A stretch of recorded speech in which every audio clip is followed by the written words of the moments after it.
Hello guys, this is Street Service TV and welcome back to my channel. But before I'll start the devotion guys, I would like to shout out pa rin personal channel na napunta rito at nag-join sa devotional. Shout out and God bless sa mga members ko, to Heart Consolan, Mami Rose Clark, Vlog, Yang TV, Pimbert Tolpo, Connie Vlog. Shoutout na rin sa mga estudyante at mga friends na pumupunta rito.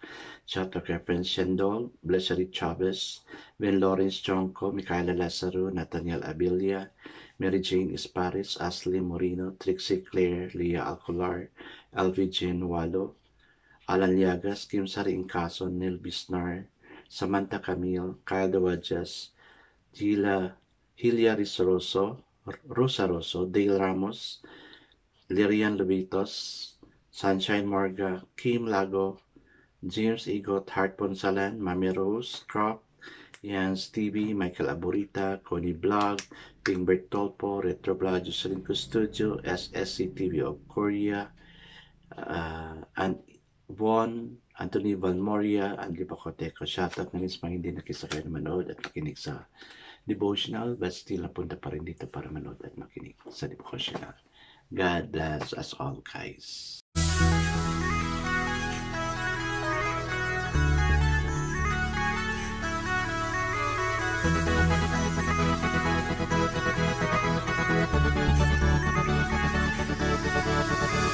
Rich TV, where you heard it, number one is on the top. Good advice is they'll never stop. Rich TV, where you heard it, number one is on the top. Good advice is they'll never stop. Hello guys, how did we spend our day? Sana we spend it wisely, together with our family. Spending time with our parents, sa mga estudyante. And of course, sa mga parents naman para sa mga anak natin. Malapit na ang pasukan.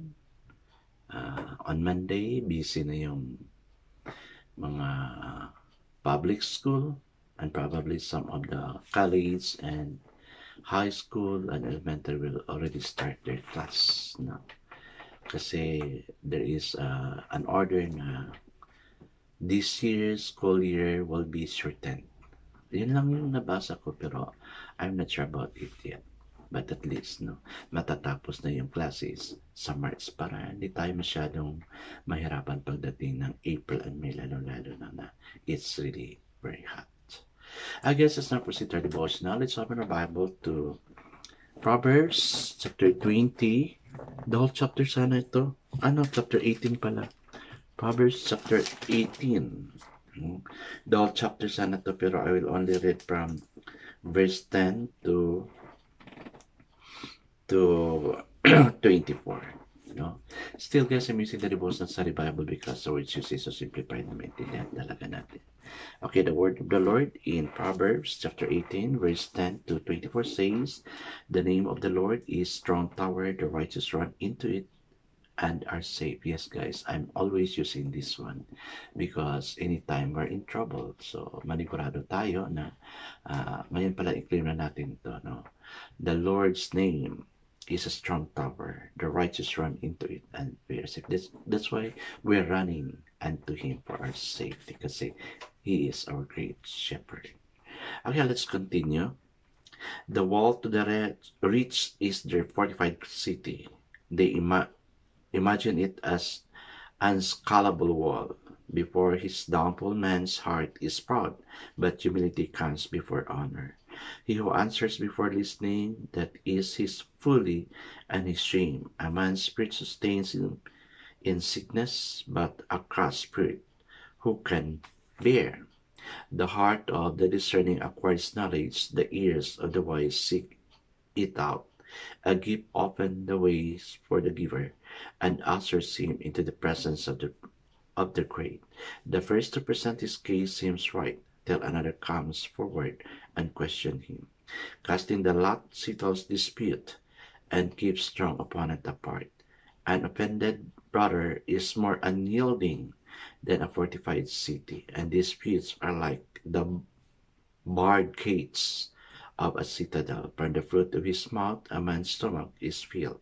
With a harvest from his lips he is satisfied. The tongue has the power of life and death, and those who love it will eat its fruit. He who finds a wife finds what is good, and receives favor from the Lord. A poor man pleads for mercy, but a rich man answers harshly. A man of many companions may come to ruin, but there is a friend who sticks closer than a brother. Amen and amen. Okay guys, let's now pray. Lord, sa binasa namin, okay, there is always in contrast, but there are a lot of promises that we can take from it, okay? Lalong-lalo na yung verse 1 na binasa namin, okay? Verse 10, I mean. The Lord is a strong tower, the righteous run into it and they are safe. Yes, Lord, sa muni-muni namin sa mga salita mo this evening, oh God, may you be in us, oh God. Thank you for gathering people to be here in our midst, and thank you that when one or two are gathered, you are in the midst, oh Lord God. And thank you for you speaking to each one of us, oh Lord God. Teach us to be sensitive in listening to your still small voice, that we may truly understand your word this evening. Lord, thank you that you are going to mold us into your likeness, oh God. Yes, Lord, bless each one nandito ngayon. In Jesus' name we pray. Amen and amen. The focus verse for this evening, guys, is found in Proverbs 18, verse 21, and it says, the tongue has the power of life and death, and those who love it eat its fruit. Napaka-dangerous, guys, no? So, the title of our devotion for this evening is The Power of the Tongue. In Proverbs 18, verse 21, talks about the power of the tongue. This verse calls to mind how the Apostle James likened the tongue to a spark that can start a forest fire in James 3, verses 5 to 6, if you're going to read. The tongue has the power of life and death. Words can be sharper than any double-edged knife. Careless words are like sharp razor that may inflict deep wounds that cannot easily heal. Cruel words can stir up anger and sow bitterness in the heart. Caring words, on the other hand, can bring healing to a broken spirit. Refreshing words can cure wounded hearts and strengthen the mind. Encouraging words can cause a person to reach for and achieve his full potential. Words of enlightenment can lift lonely spirit and boast self-worth. With our tongue, we can please the Lord. We can use our words to bring others to a personal relationship with God. Seasoned words, the right words, can bless and build others up. They can be instrument of peace and righteousness. Anger, rage, malice, slander, and filthy language are not fitting for God's children. Instead, our conversation should be full of grace and seasoned with salt, according to Colossians 4:6. Let us speak to one another with psalms, hymns, and spiritual songs, according to Colossians 3:16. With great gratitude in our heart, let us practice refreshing others with truthful words from God's Word. May wisdom and truthful instruction always be found in us. Amen and amen. Guys, hindi talaga natin mapigilan yung mga bata ngayon, no? I do not know where they got the bad words. Grabe, no? Sa malls, maririnig mo yung mga bad words, and even in school, and even in our respective family. Maririnig talaga natin yung mga bad words. Bad words na hindi natin tunuro sa mga estudyante, sa mga anak natin, but yet, they learn it from their community of friends, sa community natin, sa community ng school, group of peers, no?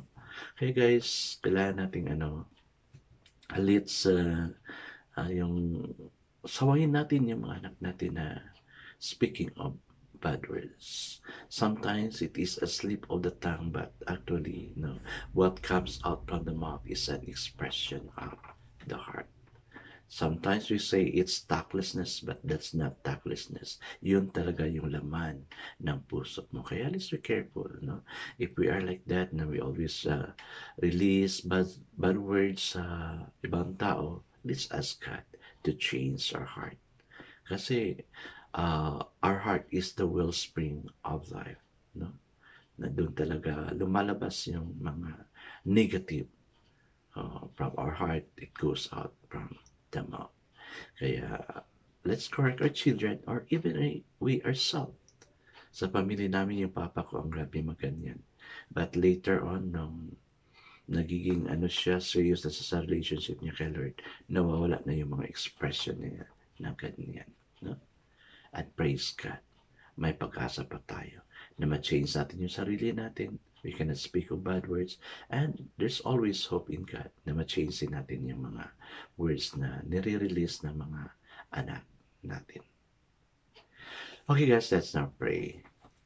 Lord, help us to speak only fitting words that will build others up and not bring them down. Amen and amen. Guys, instead of releasing bad words, let's encourage ourselves to release good words or godly words from our mouth so other people would also be blessed. God bless us all guys, because I know it's surely blessed is 10 times better. This is again Rich Rich TV. Kita-kita tayo muli at sa muli. Paalam!